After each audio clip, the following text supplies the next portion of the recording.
Boa tarde, eu sou a doutora Fernanda Medina, médica psiquiatra, atuo há mais de 20 anos na rede pública de saúde em Minas Gerais e sou professora do curso de medicina da Faculdade de Saúde e Ecologia Humana de Vespasiano.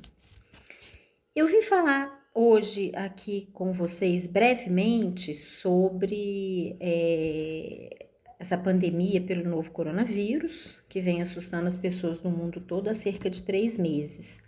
Mas o aspecto que eu quero abordar aqui hoje é um aspecto um pouco diferente desse que tem sido já exaustivamente discutido pela imprensa, pelas redes sociais, pelos grupos de WhatsApp, etc., que são os aspectos objetivos da pandemia, quer dizer, os aspectos epidemiológicos, né? Como se transmite, quais os sintomas da doença, quantas pessoas já infectadas no mundo, quantos morreram, quantos se salvaram, como é possível evitar a transmissão, etc., etc. São dados que, por mais que sejam dados algumas vezes divergentes, né, e por mais que algumas pessoas falem de uma histeria coletiva, o fato é que esses dados, eles na maioria das vezes são mensuráveis, né? É possível medi-los, é possível confirmar, é possível descartar. Esses dados, se eu posso usar essa expressão, compõem a cena principal dessa pandemia de magnitude universal. É aquilo que está em evidência, é o que mobiliza os recursos financeiros, mobiliza os profissionais de saúde no mundo todo, mobiliza voluntários, é o que comove o mundo e com razão. Mas há um outro aspecto dessa pandemia que é menos discutido, que tem sido menos comentado, é menos reluzente, que é o impacto subjetivo dessa crise universal, o impacto no sujeito, a repercussão psíquica que uma crise dessa magnitude pode provocar. Algumas pessoas já têm até me procurado para falar de uma certa dificuldade de enfrentamento dessa nova situação, algumas até apresentando já sintomas importantes de angústia, o que sugere um adoecimento, não do corpo, mas do psiquismo, se eu posso dizer, do ego, que é obrigado a lidar de forma muito abrupta, muito inesperada, com uma situação para a qual ele não estava preparado. Se eu posso fazer uma analogia com o nosso sistema imunológico, que também não tinha ainda anticorpos, né, contra esse vírus novo, não tinha defesa contra esse novo vírus, a nossa mente, o nosso aparelho psíquico, da mesma forma, também não tinha defesa contra essa nova ameaça. O nosso aparelho psíquico, o nosso ego, precisa desenvolver essas defesas, ele leva um tempo para desenvolver essas defesas. Algumas pessoas desenvolvem esses mecanismos de defesa com mais facilidade. São pessoas que mostram ao longo da sua vida, da sua história, uma facilidade, uma maior capacidade de lidar com as adversidades. Nós conhecemos pessoas assim, que são capazes de lidar com adversidades de maneira mais fácil, com doenças graves, com mortes de pessoas queridas, com perdas importantes na vida, mas nem todo mundo é assim, né? Algumas pessoas, elas precisam de um tempo maior, são mais vulneráveis, precisam de um tempo maior para que o seu ego possa se reestruturar diante de ameaças novas e ameaças que podem ser de diversas ordens.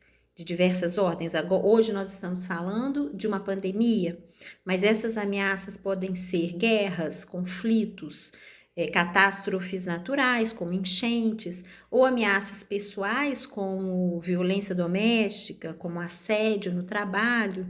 Então, várias são as ameaças com as quais o nosso ego precisa lidar, né? E precisa desenvolver defesas para isso. Então, algumas pessoas elas desenvolvem essas defesas com mais facilidade e outras com menos facilidade. Porque, na verdade, o que está em questão e o que essa pandemia, nesse caso, revela ou joga na nossa cara ou coloca em questão é uma ameaça à nossa integridade física e psíquica. Não é só o nosso corpo que está ameaçado, mas a nossa integridade psíquica, porque, em última instância, o que essas situações de crise, de ameaça revelam é uma extrema fragilidade humana, em uma fragilidade mesmo, uma impotência diante da morte, diante do fim de todos. Então, não é incomum uma pessoa adoecer quando ela é exposta a situações extremas. E cada um vai reagir de uma forma diferente. Algumas pessoas podem desenvolver, por exemplo, sintomas depressivos, como tristeza profunda, desânimo, isolamento social, medo, abandono de atividades que antes eram prazerosas e deixam de ser. Outras pessoas, elas podem desenvolver sintomas de ansiedade extrema, como, por exemplo, insônia, taquicardia, aquela palpitação, falta de ar, que às vezes até leva a pensar, eu estou com sintoma da doença. Falta de ar, sudorese, reações de pânico e acabam se precipitando, indo para o hospital, achando que vão morrer. Outras pessoas, elas podem simplesmente, sem saber a razão, se tornar irritados, agressivos. Tudo isso pode indicar uma condição que nós, na psiquiatria, chamamos de reação aguda ao estresse, né? O estresse pós-traumático, tem nomes para isso. Mas é uma entidade nosológica, quer dizer, uma doença reconhecida pela psiquiatria. E engana-se quem pensa que é uma doença da contemporaneidade. Não é. Freud, já no início do século XX, já identificava esses mesmos sintomas desse mesmo adoecimento em soldados que retornavam da Primeira Guerra Mundial. Quer dizer, para a nossa mente, para o nosso inconsciente, trata-se de uma guerra, né? O nosso aparelho psíquico, ele se prepara para uma guerra. E o que está em questão, de fato, para nós, para o nosso psiquismo, ainda que eu não tenha consciência disso, o que está em questão é a possibilidade real da morte. Ainda que a ameaça não esteja próxima de mim, ainda que essa ameaça real esteja longe de mim, por exemplo, ainda que eu não seja do grupo de risco, ainda que eu esteja muito bem protegida na minha casa, para o meu inconsciente não importa muito se essa ameaça ela é plausível ou não, né? Para o meu inconsciente a ameaça existe. E o que é importante? Eu estou dizendo isso tudo. É importante que as pessoas elas sejam capazes de identificar esses sinais de adoecimento psíquico, seja em si mesmo, né, capaz de perceber quando elas estão adoecendo, o que é mais difícil, porque em geral é mais fácil eu perceber que um amigo ou um familiar meu está adoecendo do que eu mesma. Então é bom que eu possa estar atento às pessoas que eu gosto, que estão próximas de mim, meus familiares, meus amigos, e que eu possa perceber quando alguém está adoecendo, quando apresenta algum tipo de sintoma. E isso não é frescura, né? Eu não posso ter vergonha de manifestar tem pessoas que se sentem envergonhados. Não é frescura, não é necessário, não é preciso ter vergonha.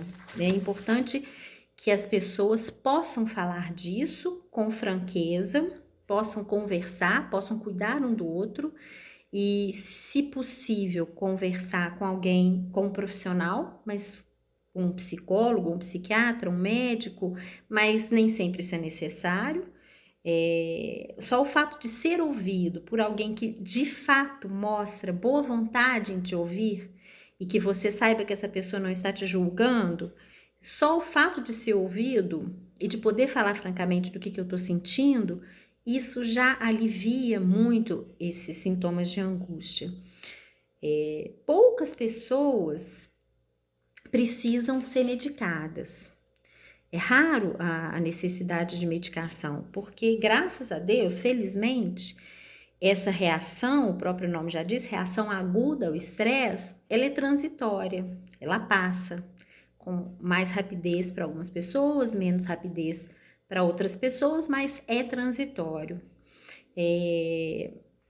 Quando há necessidade de medicação, de intervenção medicamentosa, existem medicamentos que aliviam os sintomas, que podem ser prescritos, mas é importante o profissional de saúde saber que ele deve evitar medicar qualquer pessoa que tenha uma reação desse tipo, porque é importante saber que isso faz parte de um processo da mente para uma readaptação, para uma reestruturação diante de uma situação nova. E quando há necessidade de medicação, essa medicação deve ser indicada, obviamente, por um profissional especializado e não por qualquer um. Eu vou pegar remédio da minha mãe, ou não sei quem me falou que é bom tomar isso, tomar aquilo.